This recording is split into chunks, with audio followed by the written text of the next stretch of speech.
Hey guys, Pete here with GIS Solutions. Today I'm going to show you how to use the Select by Location tool to select a certain distance, to select parcels, and also using the buffer tool to help as an illustration to show that distance from our subject property.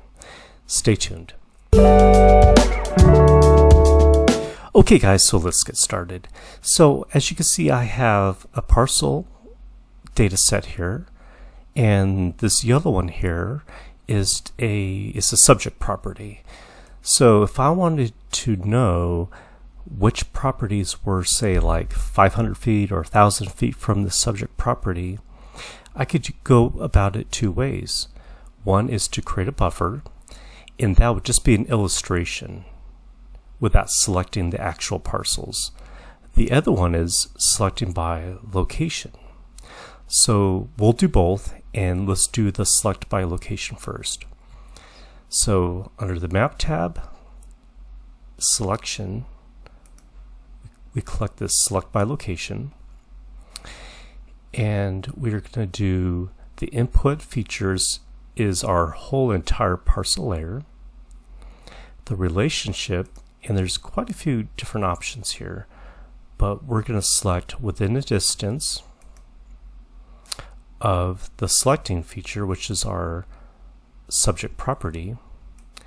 And as you can see here, I did this earlier, but I'm just gonna type it again. Say 1,000 feet. Of course, it could be in yards, in kilometers, in miles, so forth. For this example, I'll just do 1,000 feet.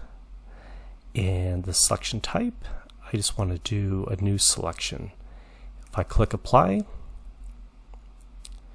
and say OK, and I zoom out just a little bit, you can see here that this is it's kind of hard to see, but I'll turn this off. But right here is the subject parcel, and the select by location, select all the parcels around it.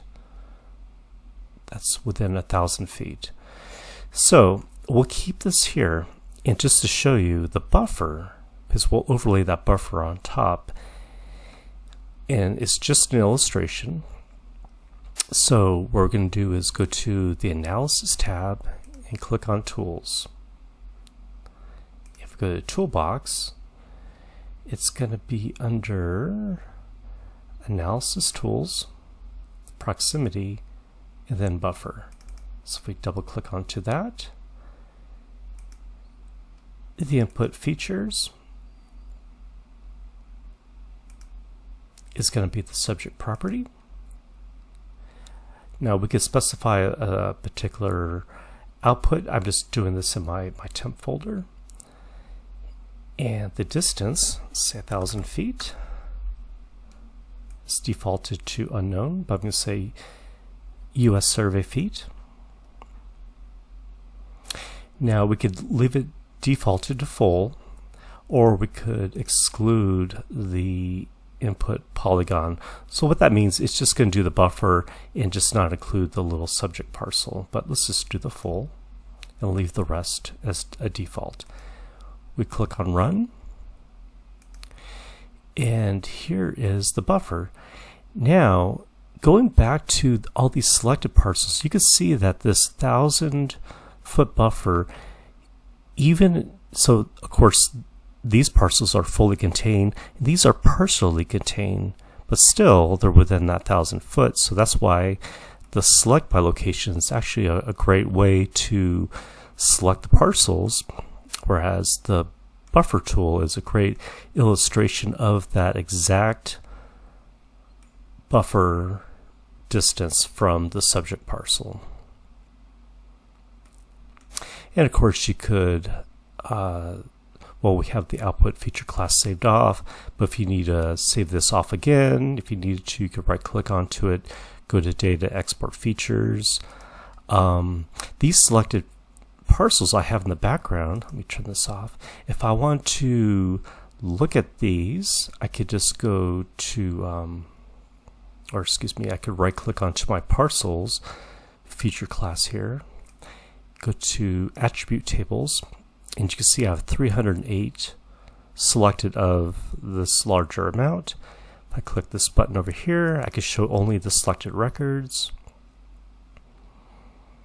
I could also right click onto it and export, and I could export only these 308 features if I wanted to. So again, these are just a couple ways to measure a distance, create a buffer, and or select objects around that particular area of interest. So anyway, I hope this helps. If you're new to the channel, welcome, and please hit subscribe, because I do put out a video, or at least try to put a video out once a week. If you're already subscribed, I do appreciate that.